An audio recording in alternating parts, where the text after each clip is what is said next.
अब देख रहे हैं पीबीएन न्यूज में होशियार। पीबीएन न्यूज में वक्त हो चुका है दिन भर की 10 अहम खबरों का, तो इजाजत एक नजर। गुरु पूर्णिमा के पावन पर्व पर सोमवार को मुख्यमंत्री योगी आदित्यनाथ ने गुरु गोरक्षनाथ एवं नाथ पंथ के गुरुजन की विशिष्ट पूजा की। साथ ही मंदिर की गौशाला में गौवंश की सेवा कर उन्हें गुड़ खिलाया। बता दें कि गोरखनाथ मंदिर में गुरु पूर्णिमा पूजन पर अनुष्ठान सुबह 5 बजे से 7 बजे तक चला, जहां सामूहिक आरती के साथ अनुष्ठान की पूर्णता हुई। दिल्ली में 2024 के लोकसभा चुनाव को लेकर विदेश मंत्री एस जयशंकर ने कहा है कि लोकतंत्र का मतलब है हर 5 साल जनता का आशीर्वाद मिलेगा और हमें जनता का पूरा भरोसा है कि जनता हमें आशीर्वाद देगी। देखिए उनके इस बयान में। मतलब क्या है? लोकतंत्र का मतलब है कि हर 5 साल आपको जनता की आशीर्वाद मिले, यही है ना। तो हमें पूरा भरोसा है कि जनता देखेगी, डिलीवरी देखेगी और देखे जनता इतनी तो पहचान पाएगी ना कि कौन डिलीवर करता है कौन नहीं करता, तो हमें पूरा विश्वास है।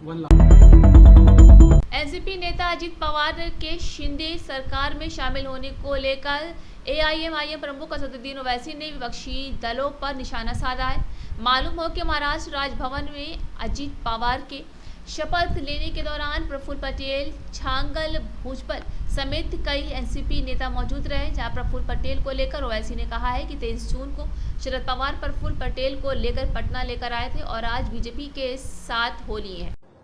अपोजिशन यूनिटी होना चाहिए, अपोजिशन यूनिटी होना चाहिए।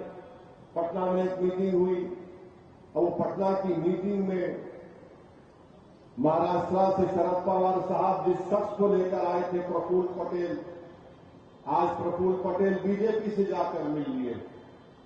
आप बताइए कौन सी अपोजिशन की मीटिंग है ये जिसको आप बुला रहे हैं, जो आपके साथ बैठकर बातें कर रहा है, वो चंद दिन के बाद आज बीजेपी की तारीफ करता है महाराष्ट्र में।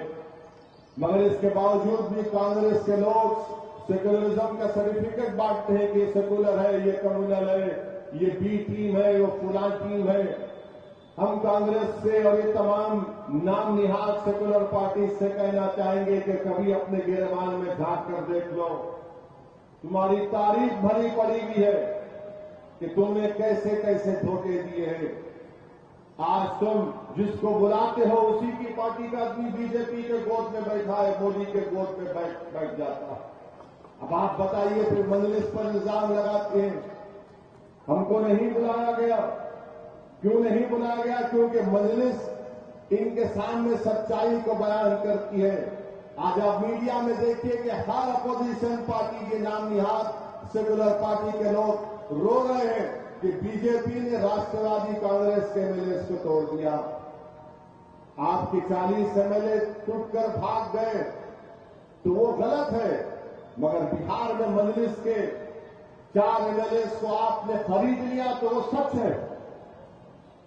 बिहार में हमने अपने खून पसीने से सीमांचल की सरजमीन पर वहां की आवाम पर लाखों सलाम उन्होंने मेहनत की और मजलिस के 5 एमएलए को कामयाब किया। तो यही लालू और नीतीश और ये कांग्रेस के लोग मिलकर 4 मजलिस के एमएलए के जमीर को खरीद लिए। अब जब उनसे पूछा गया ये क्यों हुआ तो कुछ नहीं बोले। आज वो काम बीजेपी महाराष्ट्र में करती है तो ये तमाम के तमाम मीडिया में आकर रो रहे हैं, पुकार रहे हैं। याद रखो, अगर बिहार में जो मजलिस के एमएलए से हुआ गलत है तो फिर महाराष्ट्र में जो हुआ वो गलत होगा। नहीं तुम करोगे तो अच्छा और दूसरा करेगा तो गलत। ये इनका नाटक है, इनकी पॉलिसी है कि मीटिंग में जिसको बुलाकर बिठाते हैं। आज प्रफुल्ल पटेल साहब बीजेपी की तारीफ कर रहे हैं, ये तुम्हारा अपोजिशन यूनिटी है। अरे छोड़ो, ये सर्टिफिकेट बांटने की दुकान बंद करो। तुमको अगर बीजेपी को रोकना है तो आइडियोलॉजी की बुनियाद पर रोको। बीजेपी से मुकाबला करना है तो एक एजेंडा बनाओ।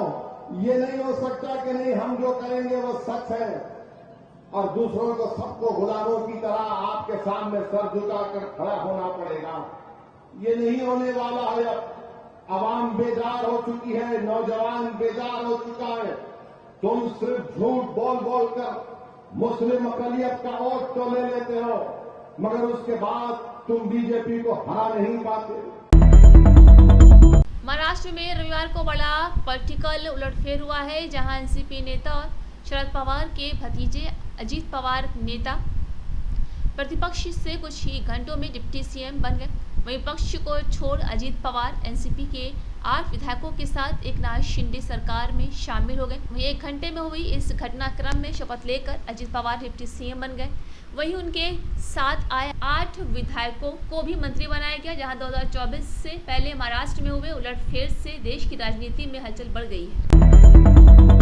यूसीसी पर उत्तराखंड के मुख्यमंत्री पुष्कर सिंह धामी ने कहा है कि समान नागरिक संहिता पर देश में जोरों से चर्चा हुई है। लोग भी अपनी अपनी तरह से उसके पक्ष में अपनी बात रख रहे हैं। उत्तराखंड में यूसीसी पर ड्राफ्ट बन रहा है। ड्राफ्ट बनाने वाली कंपनी ने सभी से विचार ले लिए। उत्थान के लिए काम हो रहा है, उसी में समान नागरिक संहिता का भी तेजी से देश के अंदर चर्चा भी हुई है और लोग अपने अपने तरीके से उसके पक्ष में अपनी बात भी रख रहे हैं। सर, क्या उत्तराखंड से भी कोई फीडबैक लिए जा रहे हैं इसको लेकर, चाहे कमेटी हो उनकी तरफ से या आप लोगों से, जिससे पूरे देश में यूसीसी लागू करने को लेकर मदद मिल सके?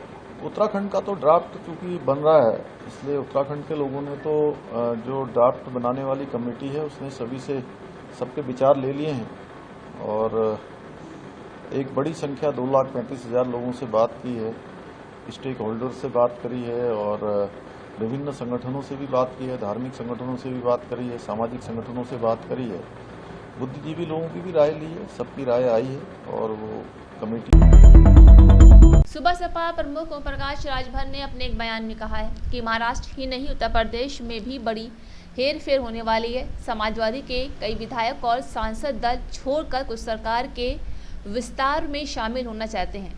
कुछ है जो लोकसभा का टिकट चाहते हैं, वे दिल्ली तक अपना जुगाड़ बिठा रहे हैं। वे अखिलेश यादव के रवैये से नाराज हैं। देखिए उनके इस बयान में। समाजवादी पार्टी के कई विधायक और सांसद दल छोड़ करके कुछ लोग सरकार के विस्तार में शामिल होना चाहते हैं कि सरकार का विस्तार, उसमें अगर हमको शामिल कर लिया जाए तो वो शपथ लेते हुए आपको दिखेंगे। कई लोग हैं कि जो लोकसभा का टिकट चाहते हैं, वो दिल्ली से लेकर लखनऊ तक अपना जुगाड़ बैठाए हुए हैं। भाई वो तो खुद सबूत उनके सांसद दे रहे हैं, उनके सांसद तो ओपन आकर के आपके सामने बाइट दे रहे हैं ना। और कौन सांसद क्या कह रहे हैं? अरे उनके 2 सांसद आगे नाराजगी जता रहे हैं अपने नेता के ऊपर। किस चीज पे? प्रधानमंत्री आवास के ऊपर सोमवार सुबह ड्रोन उड़ने की खबर से हड़कंप मच गया। जहां एसपीजी ने दिल्ली पुलिस को इस बारे में सूचना दी। सूचना मिलते ही आला पुलिस अधिकारी मौके पर पहुंचे और जांच शुरू की। जानकारी के अनुसार सोमवार सुबह करीब 5 बजे एसपीजी ने दिल्ली पुलिस को इस मामले की जानकारी दी थी। सूचना मिलते ही दिल्ली इलाके बड़े अधिकारी और फोर्स ड्रोन की तलाश में जुट गए। यूपी में मानसून बारिश का दौर जारी है, जहां सोमवार को लखनऊ में सुबह से रुक रुक कर हल्की बारिश हो रही थी। वहीं मौसम विभाग ने प्रदेश के 3 जिलों में बारिश का अलर्ट जारी किया। इसमें गोरखपुर, कुशीनगर समेत पूर्वी यूपी के 8 जिलों में भारी बारिश का अनुमान है। उधर बलिया में आकाशीय बिजली गिरने से किशोर समेत 2 की मौत हो गई। वहीं फर्रुखाबाद में भट्टे के पास मिट्टी खनन से हुए गड्ढे में डूबकर 2 सगे भाइयों की मौत हो गई। अभिनेता रणबीर कपूर के फिल्म एनिमल के लिए फैंस को अभी और इंतजार करना होगा। इस फिल्म की रिलीज डेट में बदलाव किया गया है और इससे आगे बढ़ाया गया है, जहां संदीप रेड्डी वांगा द्वारा निर्देशित एनिमल अब 1 दिसंबर को रिलीज होगी। बता दें कि पहले ये फिल्म 11 अगस्त को रिलीज होने वाली थी। इस फिल्म की भिड़त सनी देओल की गदर 2 और अक्षय कुमार की OMG 2 से होने वाली थी, मगर अब रिलीज डेट बदल गई थी।